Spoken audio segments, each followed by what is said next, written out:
네, 2021 Welcome to 2021 Jeju Forum. I am Jang Seon-young, MC for this session. Thank you. This Jeju Forum received a lot of attention and raised with heated discussions.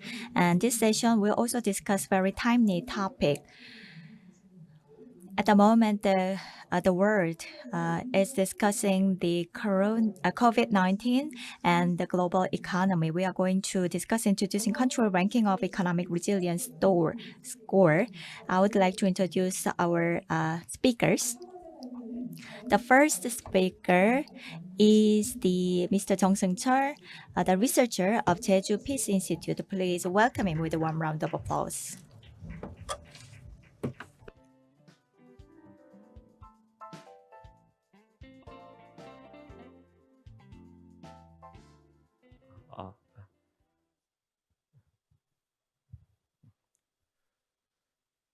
안녕하십니까.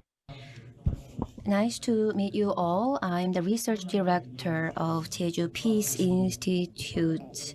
I am Jung Seung-chul, and I will begin the session on COVID-19 crisis and the global economy, introducing country ranking of the economic resilience score. I'll be speaking in Korean, but briefly introduce about our report in English because we have some foreign participants. Yeah, I'll briefly introduce our presentation in English. Yeah. So COVID-19 had a devastating effect on the global economy, especially last year in 2020. Yeah. And there are several reasons for that. One of the main reasons would be because a lot of people were diagnosed with COVID or even died because of it. Yeah. It caused a disruption in the labor supplies and companies' productivity, especially if those people were skilled workers who are irreplaceable. Yeah, they cannot be easily replaced. That had a serious impact on companies' productivity. And also, to prevent the spread of COVID-19, most countries enforced strict social distancing and lockdown policies. And although such measures were enforced with good intentions, it had several negative impacts on the economy and the market. Because people were not able to work, stores and factories were shut down, people were not able to spend money by going to the malls or restaurants, yeah. And reduced sales and revenues, yeah, from those stores or restaurants' perspective. Yeah. Reduced sales and revenues led to those shops or even factories laying off the workers in a massive scale. Yeah. Those who lost jobs had no money to buy food or commodities, yeah, which led to a further decline of sales and revenues of companies. Again, which led to another round of massive unemployment, eventually creating a vicious cycle, a typical scenario that starts and worsens a recession. And also, a shutdown in one country's economy also led to a total collapse of the global value chain and a steep decline in global trade. Because today, countries are all interconnected and interdependent today. And a small disruption in one part of the system could cause a series of chain reaction, leading to a complete decline or even collapse of the global economy. And to prevent the economy from collapsing, governments had to expand their budgets and distribute stimulus checks to the people, which was a necessary measure. Yes, there's no denying that, but it also caused a spike in the amount of government debt and budget deficit. Yeah.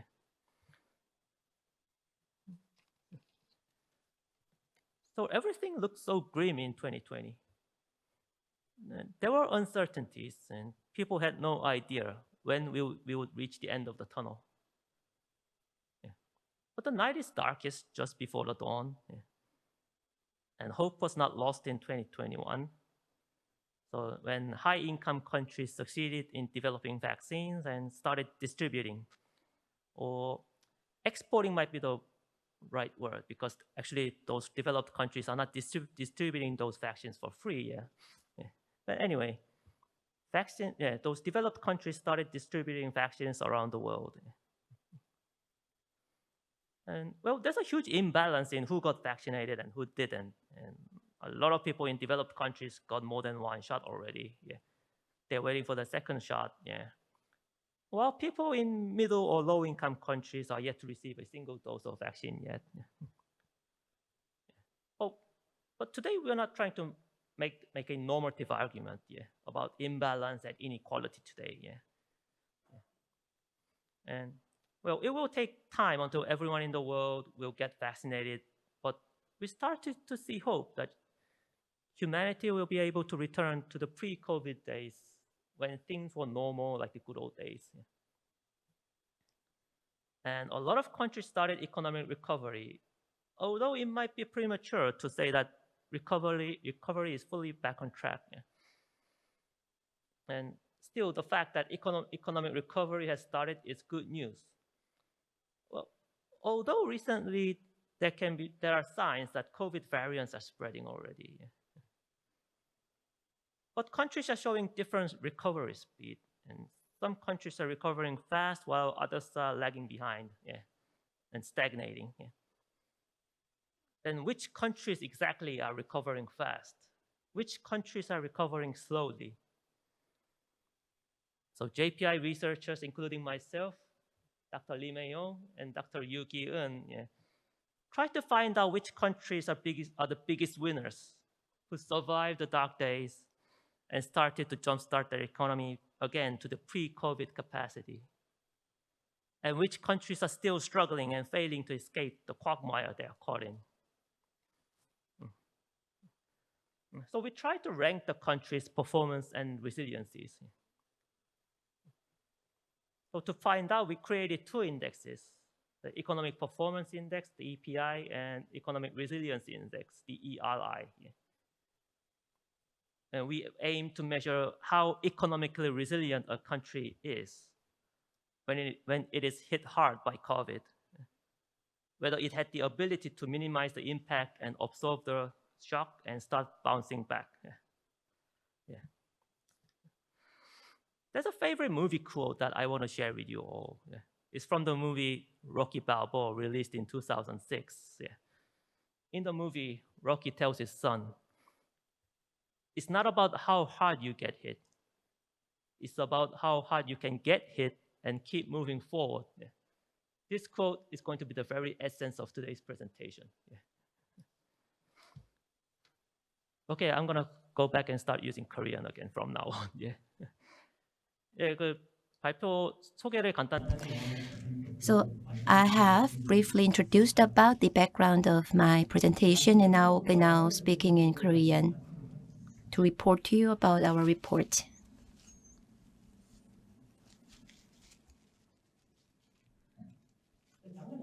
So in 2020, since the first half of 2020, we had the COVID-19 striking the whole world and that led to the economic recession of many countries. There were many reasons. First, there are the people. Well, those are the laborers or workers engaged in economic activities.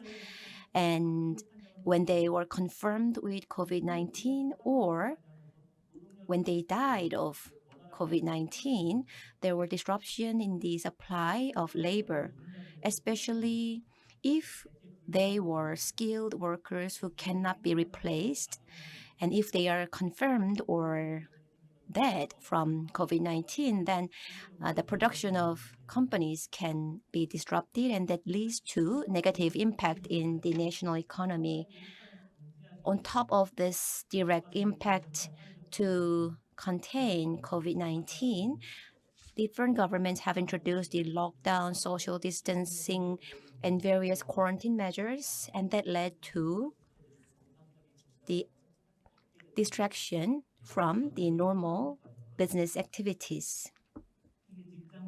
So workplaces were closed down and shops were closed down, and that led to people losing their jobs. and that led to the decrease in the income. Also, even if they want to just enjoy the free time, all the malls and shops were closed. So even if they want to spend money, they couldn't. Businesses, well, consumers are not spending as they did, so that led to the drop in sales, and that led to the companies reducing their production volume. So the decrease in the production volume leads to the companies laying off their employees because there is like an additional expense for companies.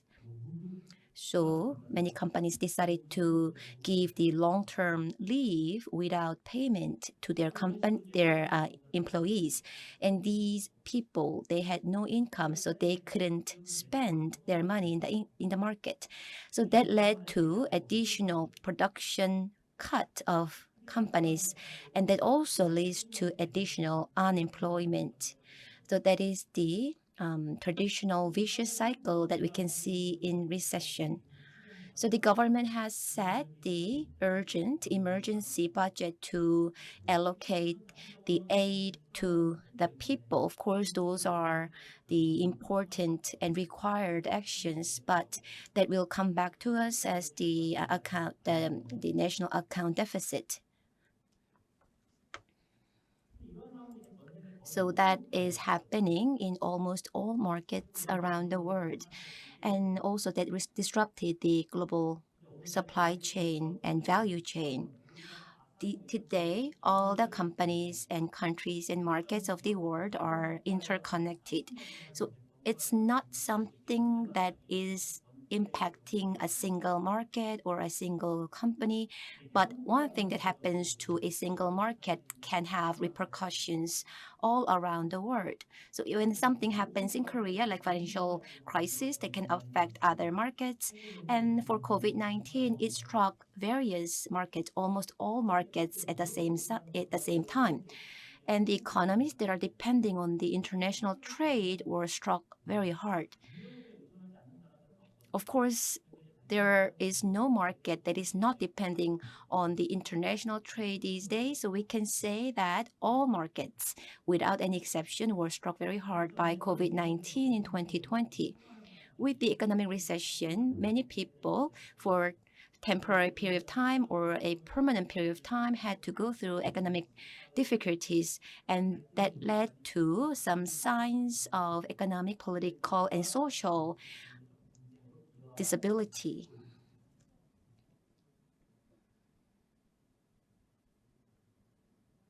However, as we entered 2021, we started to see the COVID-19 vaccine being distributed, and various markets and companies and countries are going back to pre-COVID era. So various economic indicators that had dropped in 2020 are expected to show the sign of recovery in 2021.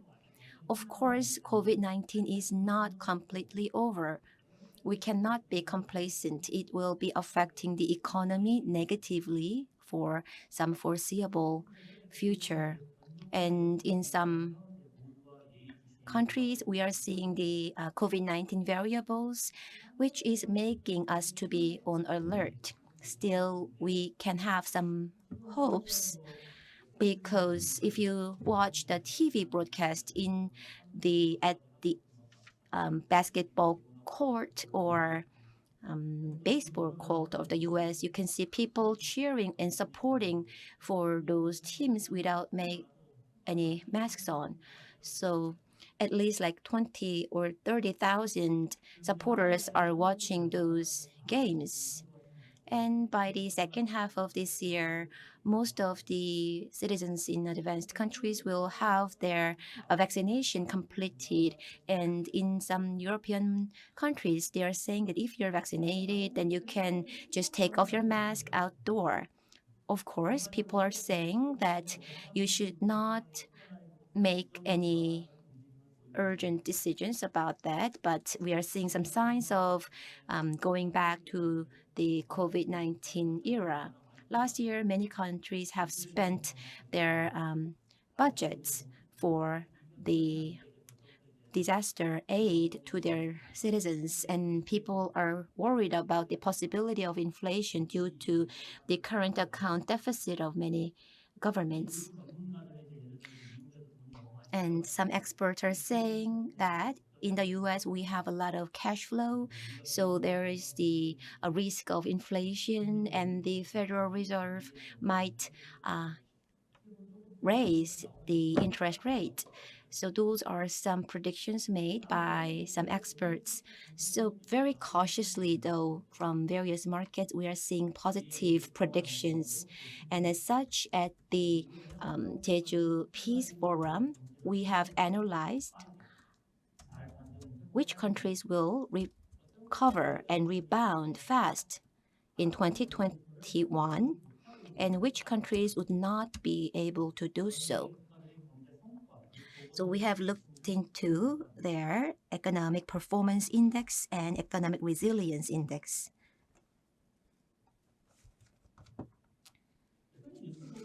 When you watch the news, you can see this country has a lot of confirmed cases, a lot of death, which country has very high economic growth, and some countries showing the lowest economic growth in like decade.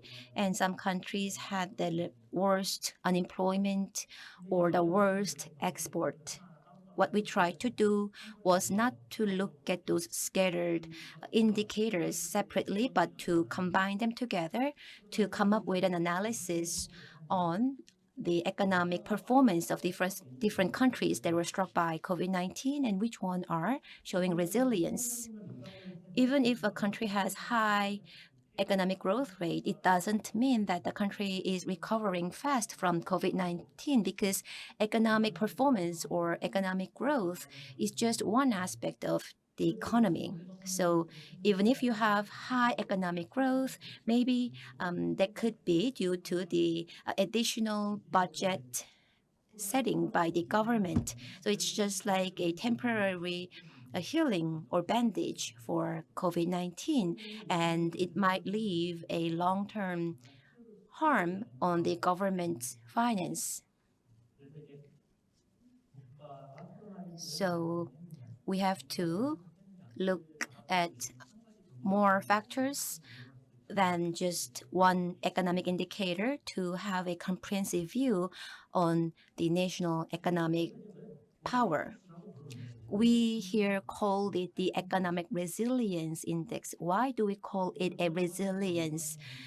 Well, it is like recovery or elasticity of the economy to go back to its original status.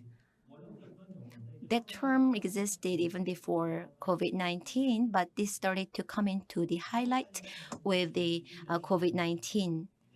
So resilience, it can be used in various fields, including psychology, sociology, and politics. So when something is hit by a shock, then how well that subject can come back to the original state is called as the resilience. Any subject can be evaluated for their resilience. Sometimes a shock can be physical shock, and in our study, we are just looking into the economic shock that is made on different countries. With COVID-19, there are some individuals or some companies that are struck a lot, even within a same country, and there are those who are struck less. But we will be just looking into each country and not look into any detailed categories within the country. So you can go into details and about this index, and other researchers will go into details about this index. So it's not just us at the Jeju Peace Foundation, or Peace Institute that is doing this kind of studies, but there are other research institutes like Foreign Policy, Our World in Data, and Bloomberg who did similar analysis and came up with their own ratings or ranking, but they are a little different from ours, and I will go into that to tell you what are the differences. So this is the COVID-19 Global Response Index, and this one is showing the responsiveness of government for COVID-19. So it shows how well the government has prevented the income level from dropping, like providing the citizens with emergency aid and other support measures. This is from our word and data, similar to the previous slide. Both of them, well, for this one, actually, this is more about the stringentness of the government in containing COVID-19 to have a small number of confirmed cases as possible. For this one is from foreign policy, and this slide is from our word in data.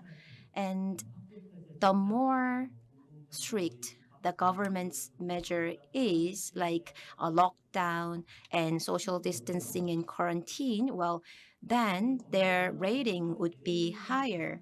So it means how well the government has responded or how strict the government's measures were. And this one is from Bloomberg, and it shows how much these countries have gone back to the pre-COVID status. So in the first two index, you can understand how strict the government's measures were. So if the government's measures are very strong, then their rating will be high. But for this one from Bloomberg, it's the other way around. How much of the easing from the COVID-19 quarantine measures are made, 이런 상황으로 사람 then it means that the rating of the country would be higher for the Bloomberg index. So different interpretations can be made based on the emphasis of the study. But all the three ratings are showing the recovery back to the pre-COVID time. Of course, we understand that those are very important measures or indicators, but we thought that all the other research centers are doing that, so we just wanted to look into the economic performance or economic indicators of different countries that were affected by COVID-19 and how their resilience were affected due to COVID-19. So for details about this index, we will have Im Hae-yong from Jeju Peace Research Institute to give you more details.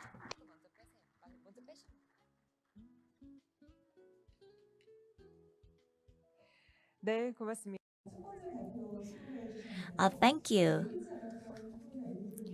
Due to the unprecedented pandemic, the world is going through a very hard time. In order to overcome the crisis, a lot of efforts from the various angles are being made at the moment. And our researchers will share the researches they have been doing in this crisis. As is mentioned already, I would like to invite Mr. Im Hae-yong from Jeju Research Institute. Please welcome him with a warm round of applause. Good afternoon. I am Im Hae-yong from Jeju Peace Institute.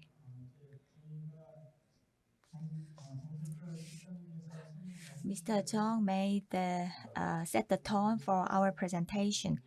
We we will cover EPI in ERI. These are the economic indicators. And the macroeconomic level, we have to see how states have been responding to the COVID crisis. We are in the middle of 2021, and we may predict the future, but there's no specific research going on to predict down the road. But we will touch upon the prediction part.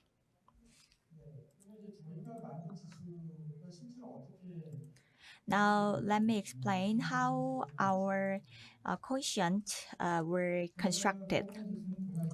We singled out economic performance index or score.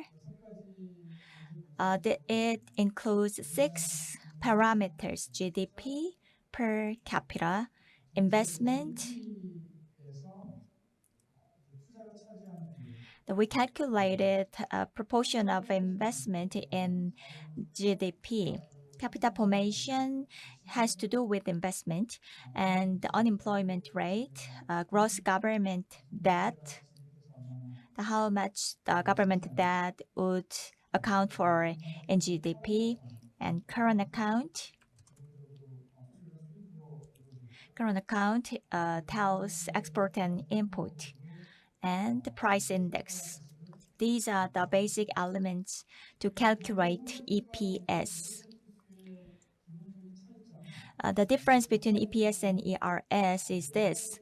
EPS tells you how the state government runs an economy. So it tells you the economic achievement of a country, whereas ERS see the changes of the 6 parameters of the EPS. So with the changes in its parameter, the changes will be aggregated to show what changes have been occurring during the fixed time period. So only change rates were measured. So we can say the ERS may reflect the resilience level. So it will indicate how well an economy would return to the pre-crisis level. As Mr. Zhang already mentioned, the COVID-19 was an external universal shock to every single country. So after the shock hit,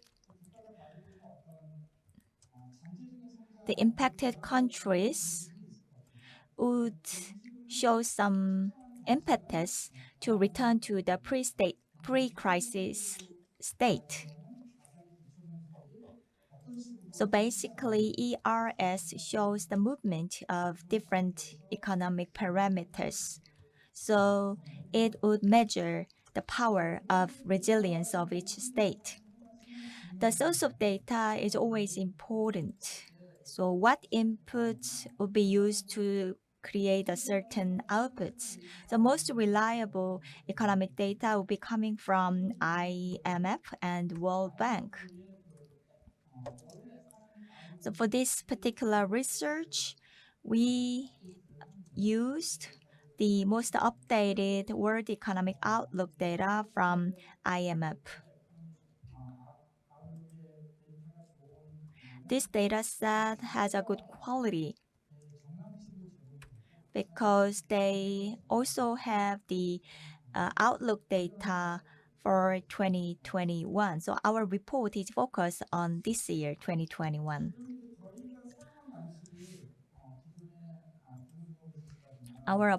Previously, we had the Bloomberg Index and Foreign Policy Index. Our approaches are different. 6 economic parameters would have different units and they have different directions. So as a researcher, what we have to do is to measure how well the state did in response to the crisis. So parameters have different characteristics. So we have to overcome such a difference in characteristics.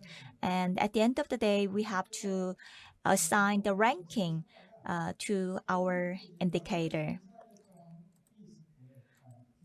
So our approach was to use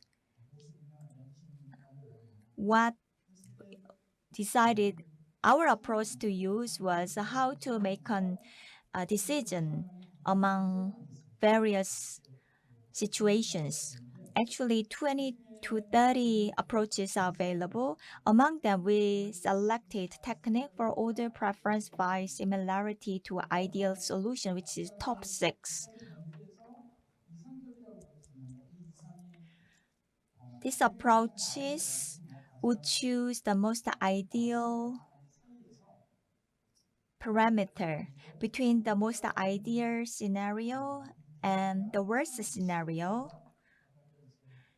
The approach looked at the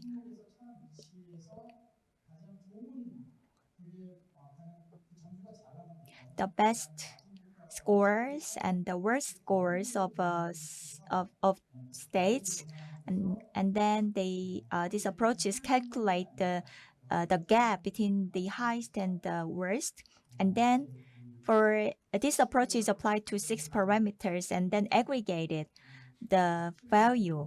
So from that, a value is extracted. And this is how the top 6 is used. In detail, top 6 has some benefits. It wouldn't touch the original data. So you can use original data as they were. Now, in our research, we have dealt with the different parameters, and those characters were well represented, and data distribution and data content are not limited in using. It looks very complicated. However, the quotient calculation was relatively simple. The key mechanism of TOPSIS is this. The one vector may carry 6 parameters. So original sources could be standardized between a range of numbers. Then the individual characteristics of raw data will be neutralized, and then the parameters may be compared rather easily. It has 5 steps. I will show some examples to help you understand how it works. If you look at this table, you can imagine the mobile phone. Here are A, B, C, D, E mobile phones, price, storage, and camera capability and appearance. So each parameters will be given scores. The lower the price will be better, and the larger the storage space will be better, and the better camera will be better. So when the basic data sets are given, so n number of columns and number of rows are given in this matrix. So these are a set of raw data. For each item, you can standardize the values in this way. So these values, this number is lowercase Lij. So the calculated values under the item of price show where each mobile phone stands, and weight can be also given. But in our quotient, we didn't assign weight because we assume that all different economic parameters are equally important. And in each item, the best and the worst cases are selected actually from the previous set of data. And then you can calculate the distance between the two values, which is the highest value and the worst value. And if the distance value is Si plus positive and Si negative, these are the outcomes of the calculation. And at the end of the day, with the distance, then you can calculate performance index, which is basically ranking. Higher the performance index is, then the better the product is. And you can refer to the handout for more details. And the data that we use are in this matrix. We singled out the 6 economic parameters like GDP per capita investment, unemployment rate, government debt ratio, current account, and the price index. And the kind of mobile phones are replaced by the names of the countries. When missing value exists in top 6, then the calculation will not be possible. So Afghanistan, as you see here, there's a missing data. So those countries with missing data will be dropped in the calculation. So in our top 6, only 80 countries were covered.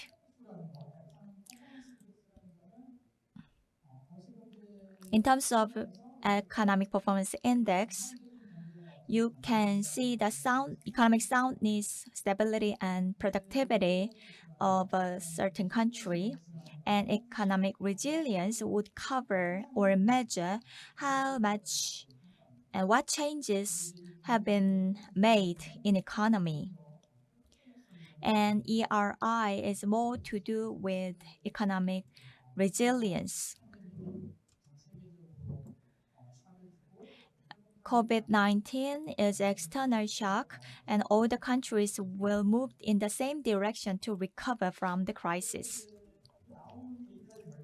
This is the outcome of our calculation. In the far left-hand side, that there are ranking in the first column. This is EPI ranking. Singapore, the Netherlands, Switzerland, Denmark, Taiwan, Norway, Germany, Hong Kong, Sweden, and Korea. Korea stands at 10th.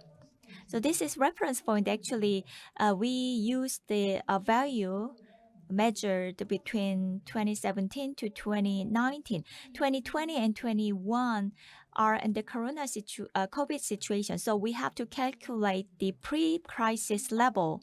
So we use the data, average data from 2017 to 2019. And in the middle columns, there is 2020 EPI ranking. So 2020 EPI will show how vulnerable a country is to the crisis, and 2021 EPI will tell you how resilient a country is in response to the crisis. And from 2017 to 19, China ranked 27th, and the United States behind China. United States is in the lower ranking because the fiscal deficit and a lot of state government debt. But the United States has the largest economy, followed by China. But in our research, we didn't measure the scale of economy. We just looked at the GDP per capita. So you can read how much an individual of a state can enjoy economic benefits. Japan was 52nd in rank. And prediction for 2021, United States is not very high. For ERI, before COVID crisis, you can find that the resilience level of different countries is not very great because it was normal situation. After the COVID crisis, in 2020, the COVID hit the countries, and 2021, the resilience power was in full swing for all countries. In 2020, The high-performing countries were Taiwan and China, and Korea did very well as well in 2020. And the prediction for Korea is also very high in 2021. This has to do with how good the COVID control worked in a state. For pre-crisis level, Korea stood in 22nd position. In 22 and 2021, Korea's ranking rose. However, Japan was not very good, and the United States. If you look at the GDP per capita, the United States stood still in lower position. And this is the countries where resilience power is still weak. Before the crisis, Serbia, Czechoslovakia, Belarus, Hungary, Ireland, these are the Eastern European countries performed less than others. In 2020, the Philippines, Czech, Ecuador, Panama, Iran. And 2021, Philippines, Ireland, Hong Kong, Iran, Ecuador, their resilience level would be lower than others. This concludes my presentation.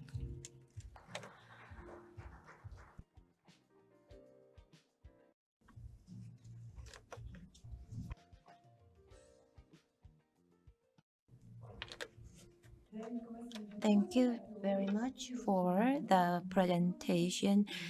So we have heard about the Economic Resilience Index, and it gave us some hints about how we can recover from COVID-19. Now we have the third speaker. So let's invite her onto the stage. It's Yugi Un, postdoctoral research fellow of Jeju Peace Institute. Please give her a big hand.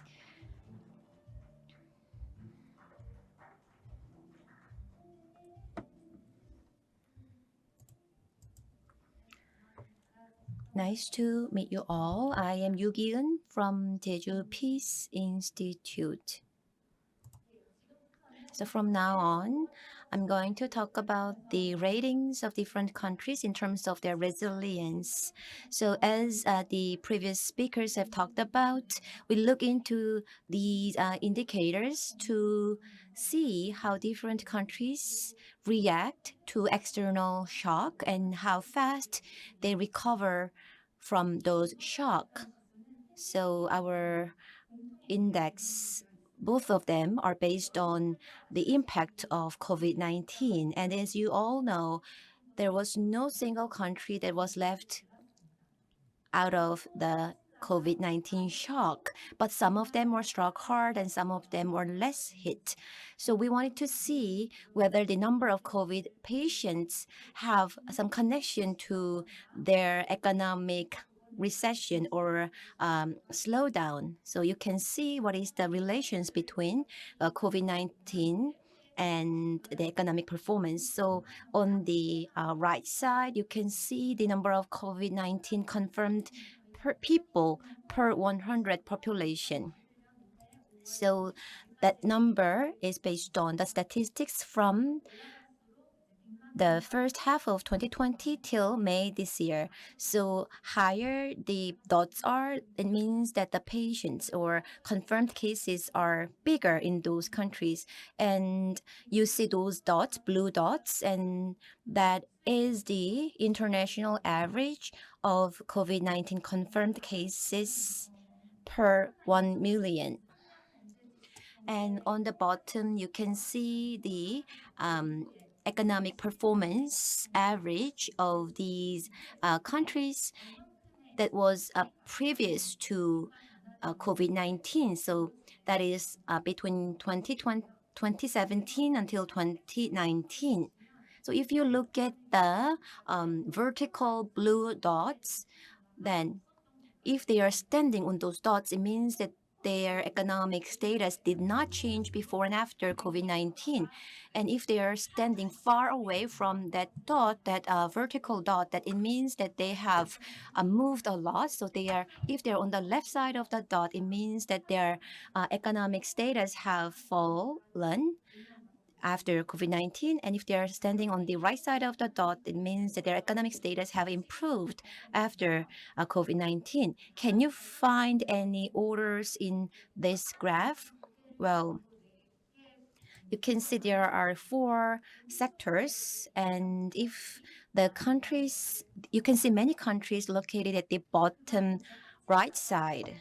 So it means they bottom left side. So they have fewer confirmed cases than the average of the world and were hit a lot by the COVID-19.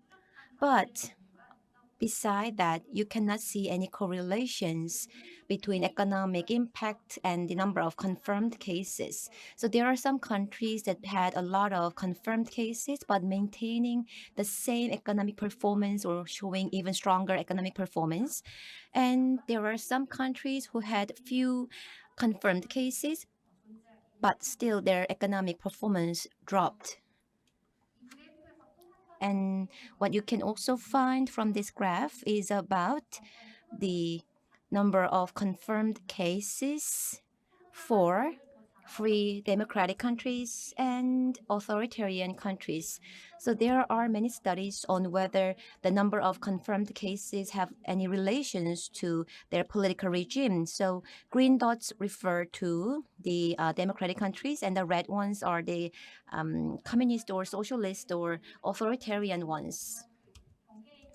There are some countries that are in between, so it was hard to sometimes categorize certain countries. So you can see that there are some red dots that had very few confirmed cases, and they are below the horizontal blue dot. That is because if they are authoritarian countries, it is easier for the government to contain COVID-19.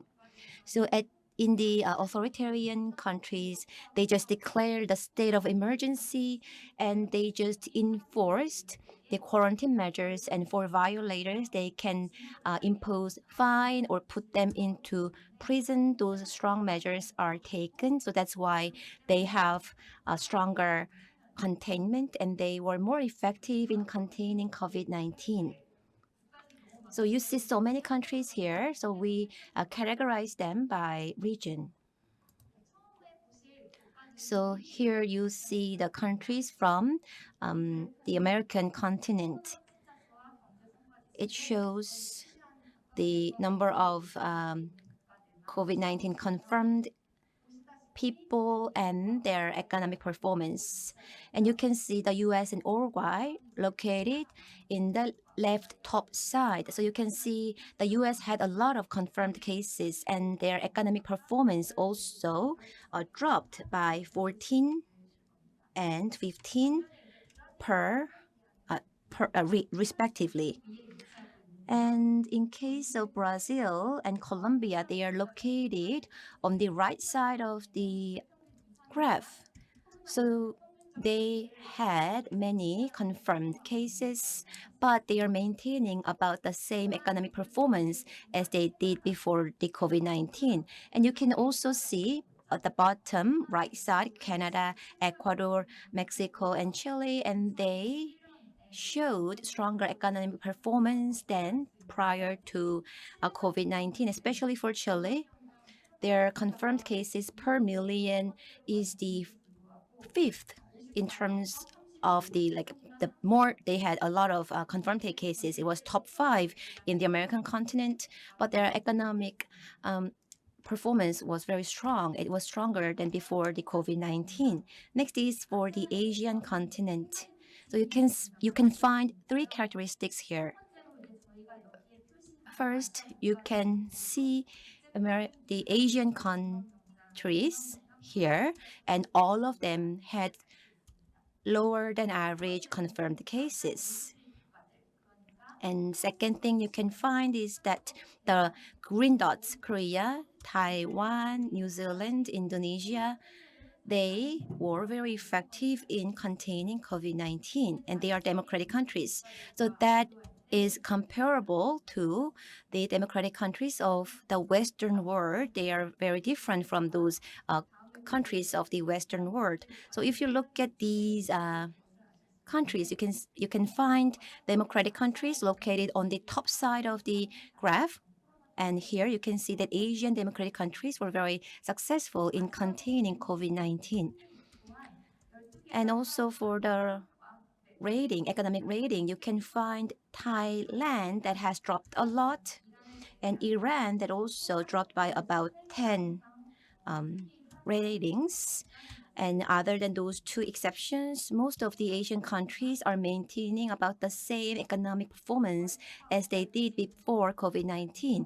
And you can see that Korea, Singapore, and Taiwan, they had also a little bit of slip from the pre-COVID economic performance, but they are almost standing close to what they did before COVID-19. China, they went up by 5 stages, and Japan, they also had improvement. New Zealand, they also came to top 20 in terms of economic performance after COVID-19.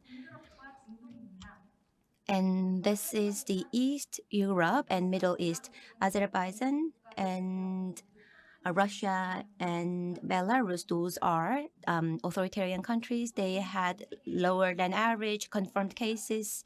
And in case of Czechoslovakia, they had very high number of confirmed cases. In East Europe, compared to other authoritarian countries, they had a lot more confirmed cases than authoritarian countries of the other countries. You can see Bahrain that had a lot of confirmed cases, and Belarus, Russia, and Azerbaijan, the ones that are below the blue horizontal line, they are below the global average. But if you compare them to authoritarian regimes of the other region, they relatively have high number of confirmed cases. In terms of the economic performance, they did rather well.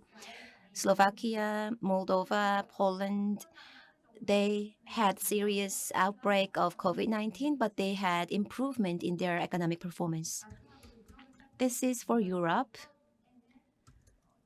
So you can see West Europe and North Europe and South Europe. These countries, as you all know, they are all democratic countries, leading democratic countries. France, Spain, UK, their confirmed cases were very high.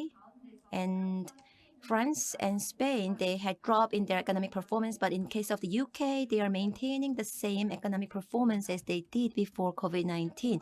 In case of the Switzerland, they had about 70,000 confirmed cases per million, but in terms of the economic performance, they were top 3 before COVID-19, but after COVID-19, they will be number 1.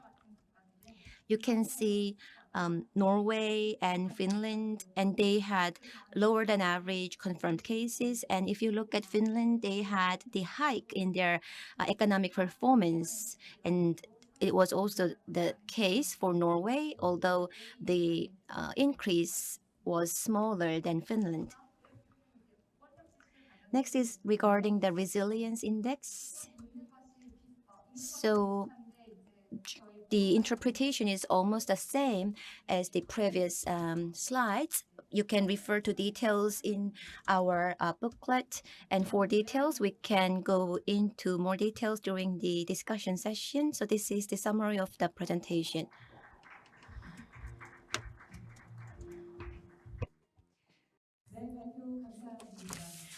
Thank you for the presentation.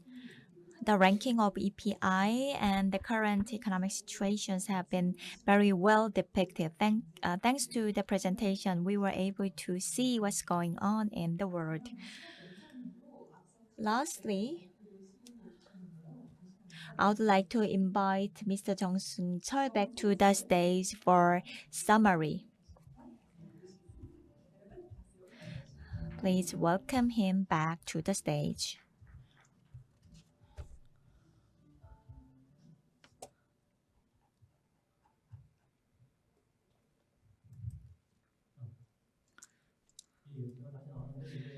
Yeah, I reappeared. Our presentation took longer than expected. I would like to be quick and short. Actually, we have Mr. Isun as our moderator, so we should not keep him waiting. One thing I want to mention is this. We covered EPI and ERI.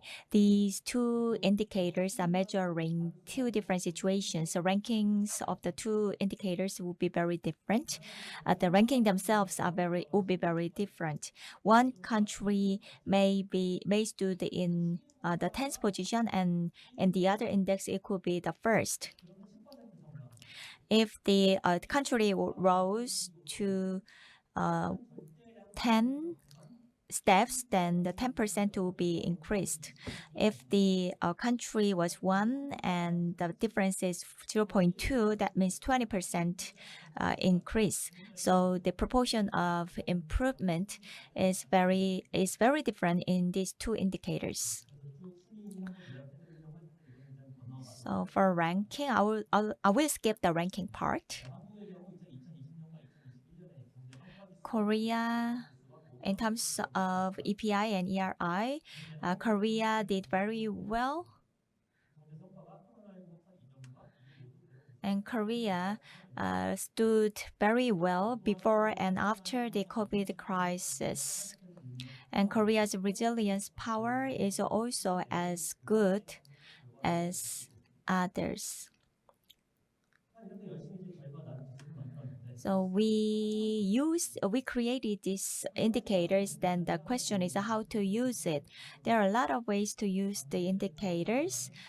These indicators may be the yardstick to outlook the international order after the crisis. If the resilient power is good, that country would recover the crisis very well compared to others. But if the resilience power is low, then the countries, even though they were equally standing in other countries, but after crisis they will be lagging behind after the crisis. So the international standing of states will be upside down after the crisis. That means crisis could be an opportunity. Even though the two countries have a different national power, the COVID would affect those countries in a positive way and a negative way. If the country was weak before the crisis, but the COVID would have a positive impact after the crisis. So the national power may increase after the crisis. Economic recovery power is important here, and these indicators may be used to select ODA targets. So advanced countries may provide assistance or aid to underdeveloped countries. In doing so, the beneficiary states have to be decided. So far in that judgment, different indicators were used, or there's no specific indicators to be used. But now these two indicators can be used to select those beneficiary countries of ODA. And what is our aim in the future? With the COVID crisis, the resilience indicators are receiving a lot of attention. So with this development of indicators, we may have a clear view over the resilience, and the international communities may be able to focus or concentrate on the importance of resilience power of a state. And by extension, the international organizations and developed countries, you help developing countries or underdeveloped countries to promote their development, because they believe the development will be the way to escape the poverty. So, but one momentum came upon on UN, so the UN decided to announce the sustainable development goals. But now we have to consider one more element, which is resiliency. So we want to inform the world the importance of the resiliency. So ultimately, we hope that United Nations would develop the sustainable and resilient development goals based on our research outcomes. Thank you.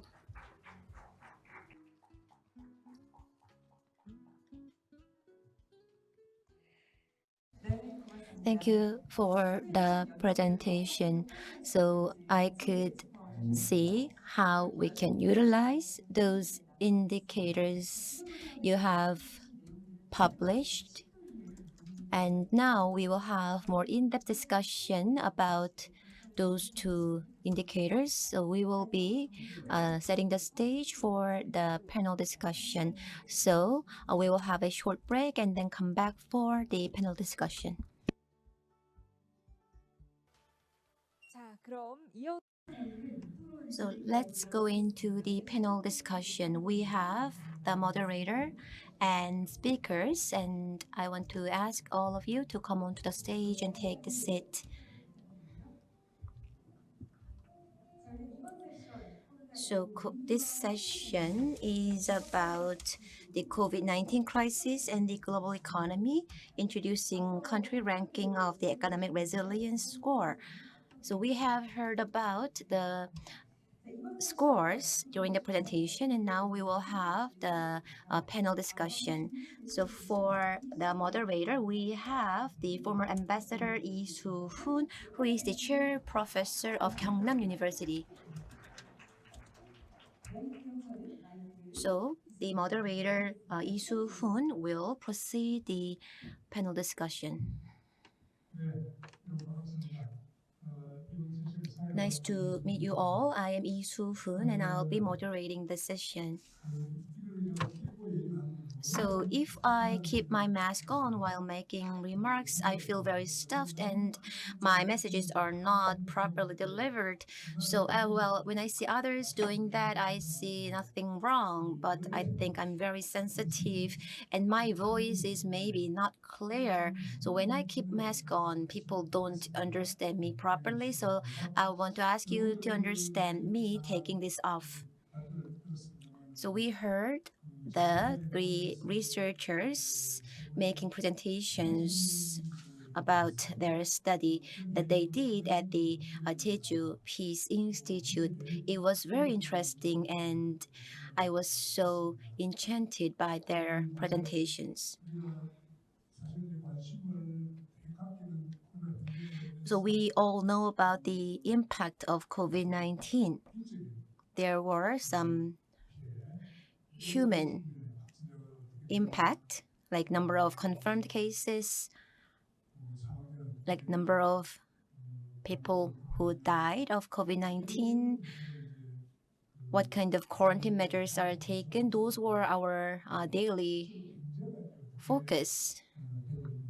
But we, of course, had some debate or discussions about the economic impact of COVID-19, but we didn't see any tangible reports yet.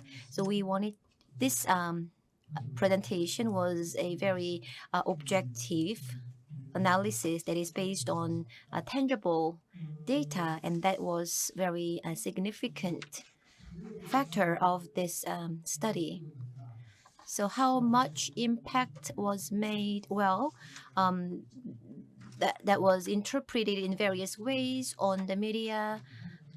Well, in case of Korea, we had the negative growth, but still we have done relatively well. That is the analysis. And about the response of different governments, it is covered in various aspects by the media, but they were not comprehensive. So I think that is another significance of this study. So there are differences among different countries, and you could see their ratings or rankings in the presentation. What are the causes for the differences? Well, there were some sporadic discussions, but I think this study allows more objective interpretation and analysis. Today from Jeju Peace Institute, we heard about this objective and comprehensive interpretation and analysis, and they were based on data and they were very structured.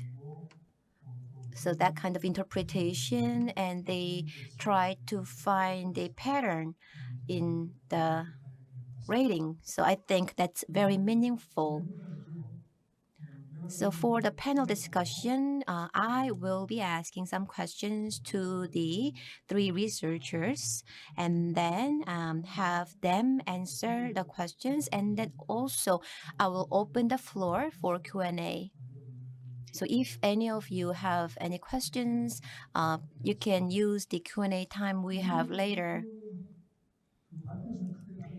It was not covered during the presentation, and my question is, for the global economy, we are seeing the shrink down of the global economy or recession or slowdown of the global economy.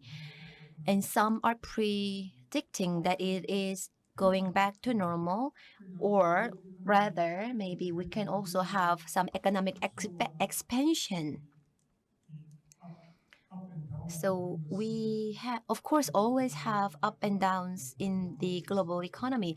As the researchers said at the end of the presentation, when we are talking about the international order, those up and downs are very important indicators. And my question is, we have the US and China, and they are the superpowers of the world, and they are engaged in strategic competence or fighting to take the upper hand in the world politics. And in case of Korea, we always get affected by the struggle between the US and China.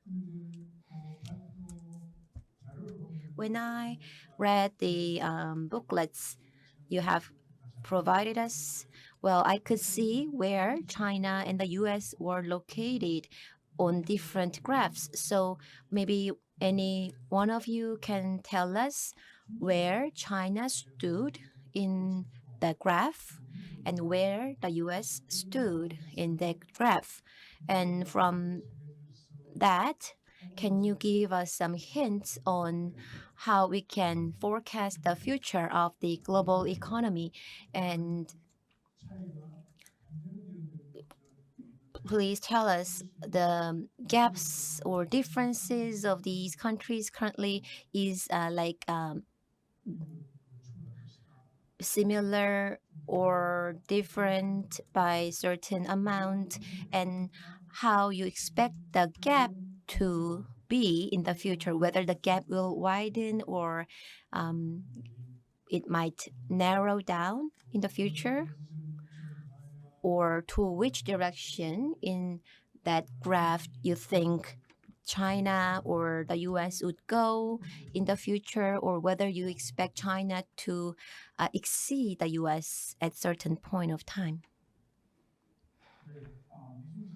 So regarding the strategic competition between the US and China, that is one of the key issues in the international politics. And that competition, what kind of implication it will have in economic terms, is related to the purchasing power parity of different countries. So China, for GDP of China, even before COVID-19, China's PPP surpassed that of the US, but that is just based on PPP and not on the absolute term. Currently, China's GDP is at about 60% of that of the US. Some people expect that maybe by 2050, if China continues with its current economic achievement, China would exceed the GDP of the US by 2050. Realistically, if the two countries maintain their current growth rate, as you all know, for the past 30 years, China had like 10% of the economic growth rate over the past 30 years. But it's an authoritarian government. It did the good containment of the COVID-19. But in case of the US, it was not that successful. So if we think that the shock of COVID-19 would continue into a foreseeable future, then the timing of China exceeding the US would be accelerated. However, there are some variables like the Biden administration coming into the office, and what the new government is focusing on is the infrastructure bill.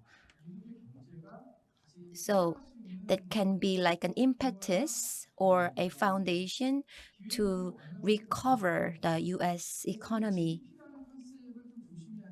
But we have to be very careful with the concept of GDP. It is within a certain fixed period of time, just for a year. So if you look at all the accumulated years of the past, China's economy, well, I said that China's GDP is currently at about 60% of the US, but that is just based on an annual GDP. And if we want to look at a more comprehensive economic performance, then it is less than that. So it's very tricky to say. So, what was most impressive discovery in your research?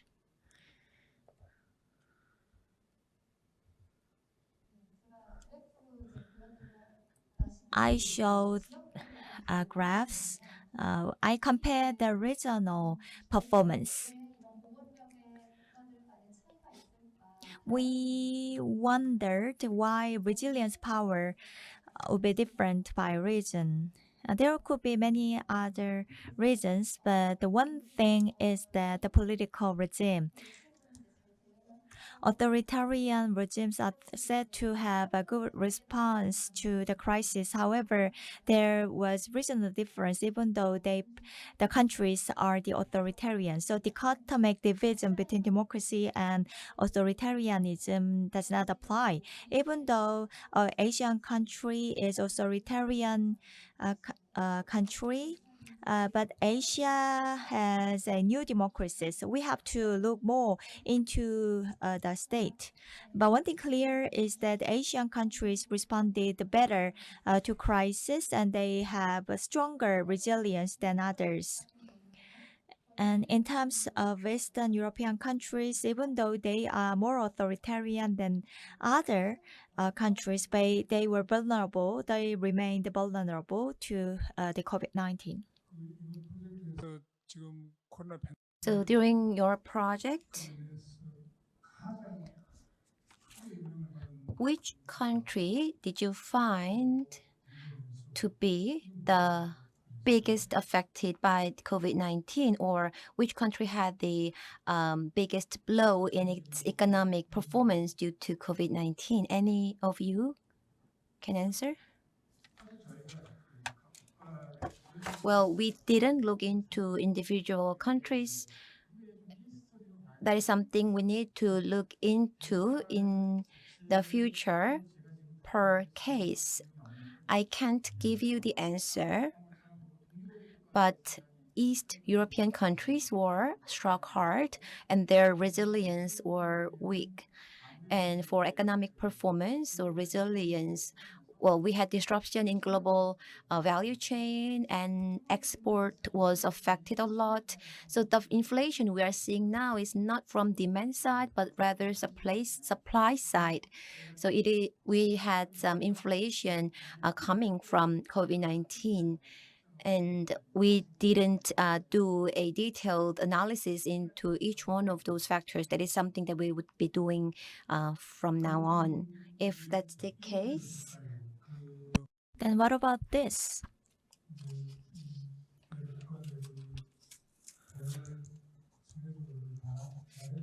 There are some countries with a great response to a crisis so that they have better resilience than others. If a country with a higher resilience power, what would be the reason? What affected those that high resilience?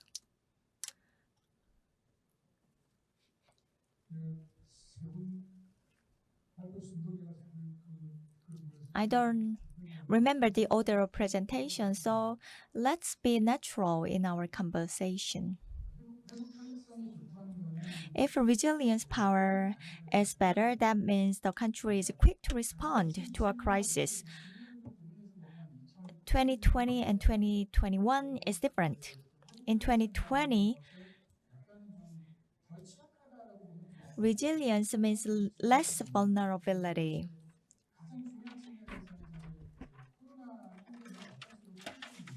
That has to do with how well the government have controlled the pandemic. I believe that is most important factor. What I mean is that yes, the government response has to do with the resilience power, of course.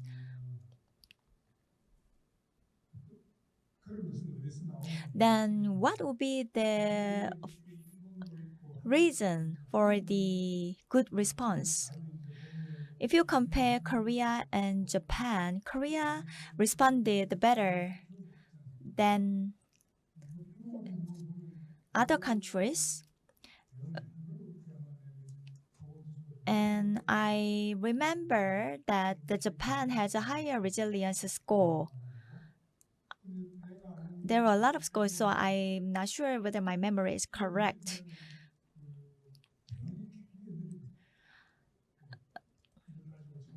But Japan, usually they are slow in responding to certain situation because they check everything. So you can say that Japan is slow in responding to a crisis, but Korea is quick at everything. We are quick at decision making, and once decision is made, and action is so swift. And that was well represented in the K quarantine. So we are highly appreciated in the international community.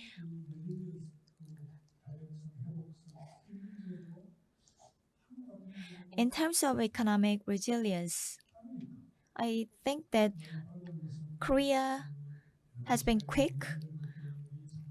Social dialogue proceedings were efficient, and the government moves very quickly. And bureaucracy, the government officials, they were well united.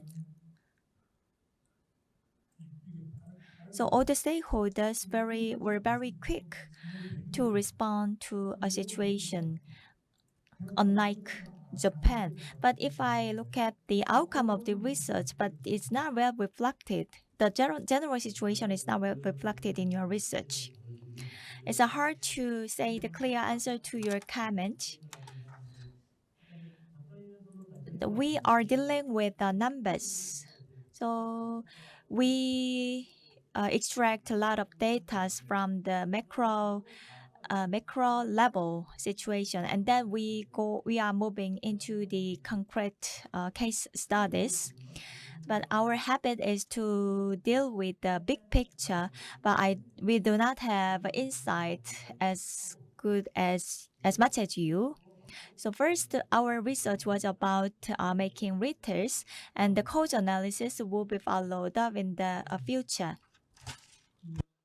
발표 시간이 좀 길어서 그런지 Well, we have spent a long time for presentation, so I think we had just a little discussion, but time is almost up. But at the beginning, I said that I will open up the floor. So although we don't have a lot of time, we will just be taking one question from the floor before we wrap up the session. Anybody with a question? Yes, I see the gentleman right there. Please, somebody give him a microphone.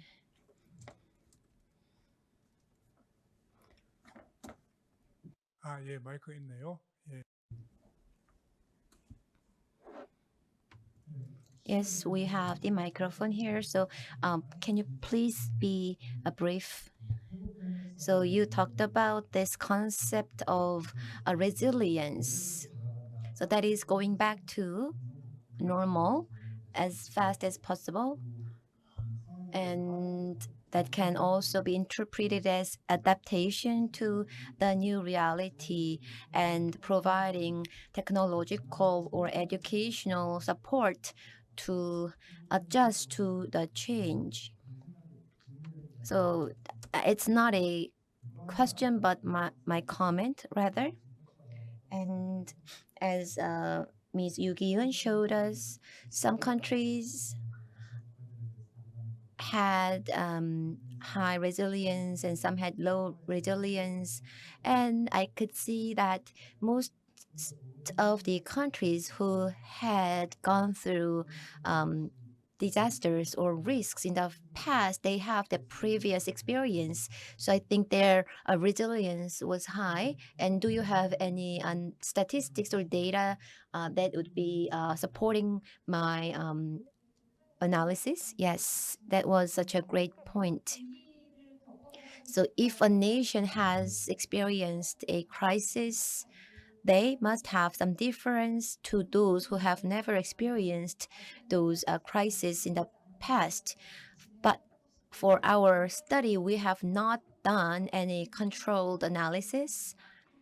Of course, in the future, we should not have another COVID-19. But if it happens, then we can find some hints on the future resilience based on the resilience that we are seeing now. And thank you for your question. 시간이 너무 빨리 갔네요. Time flies.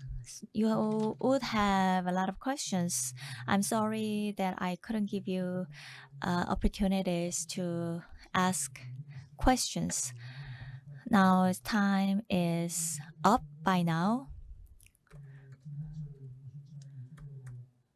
Mr. Jung Seung-chul led this research about economic resilience at Jeju Research Institute.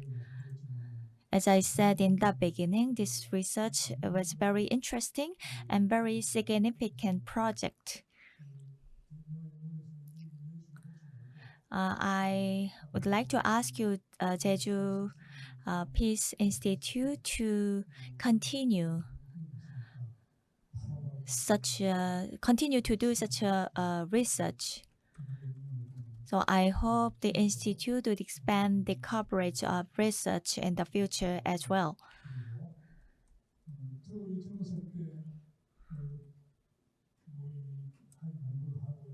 When I was younger, I was busy with the studies, and I tried many approaches to solve some of the questions I have. I had some questions. I have a lot of questions, but I cannot bring up the questions to this session. So I would like to have a private conversation with you guys later on. Let's give them another big round of applause for the landmark research achievement.